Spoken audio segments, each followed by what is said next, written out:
বাঁশ ও বেত দুই সাধারণ উপাদান, কিন্তু দক্ষ কারিগরের হাতে পড়ে মুহূর্তেই বদলে যায় তাদের রূপ, জন্ম নেয় নান্দনিক আসবাবপত্রের শৈল্পিক দুনিয়া।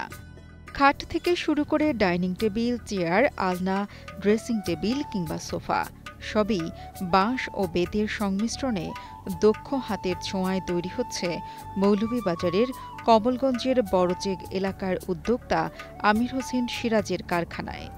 এখানে বানানো প্রতিটি আসবাবে ঝলসে ওঠে সূক্ষ্ম কারুকাজ ও হাতে তৈরি নকশার সৌন্দর্য, যা দেশের গণ্ডি পেরিয়ে পৌঁছে যাচ্ছে বিদেশি বাজারেও।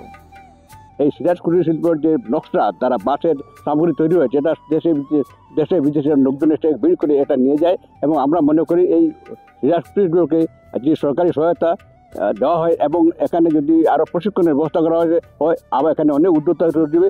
এখানে কেন্দ্র করে শত শত বাঁশ বেত শিল্পী গড়ে ওঠার একটা প্রক্রিয়া শুরু হয়েছে। এখন বর্তমানে আমরা দেশে বিদেশে থেকে বিভিন্ন কাস্টমার আর বিভিন্ন রিসোর্টে, শ্রীমঙ্গলের মধ্যে যতগুলো রিসোর্ট আছে, রিসোর্টে আমার ফার্নিচারগুলো আছে, আমরা বিক্রি করছি। তারপরে চট্টগ্রাম থেকে অর্ডার, আর পাবনা, যশোর, ওদিকে সারা দেশ থেকে আমরা সারা পারাম।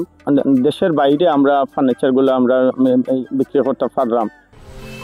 10 বছরের যাত্রা তো কেবলই শুরু। একসাথে গ্রো করার এই জার্নি চলুক আগামীতেও। পাঠাও 10 years of growing with you।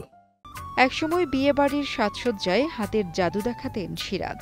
সেই দক্ষতাকেই পুঁজি করে 2003 সালে বাঁশ ও বেতের আসবাব তৈরির পথে হাঁটা। নিজ এলাকার সড়কের পাশের ছোট্ট ঘর, অল্প পুঁজি আর একজন শ্রমিক।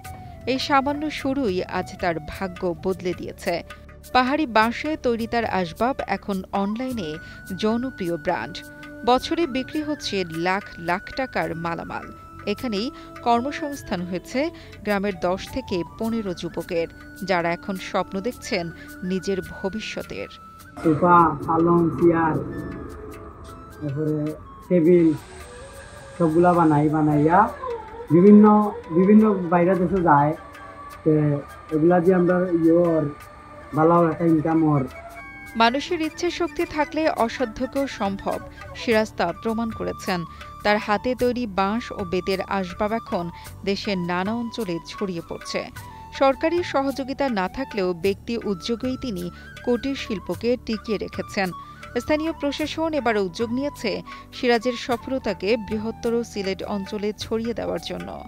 আমাদের উপজেলার শমশাননগর ইউনিয়নের শমশাননগর রোডে সিরাজ কুটির শিল্পকর্মের দোকান রয়েছে, যেখানে বাঁশ এবং বেত সহযোগে বিভিন্ন ধরনের ফার্নিচার তৈরি করা হয়। বিশেষ করে বাঁশের সোফা, বিভিন্ন ধরনের কাঠ, টেবিল, ড্রেসিং টেবিল সহ সমস্ত কিছুই বাঁশ দিয়ে তৈরি করা হয়।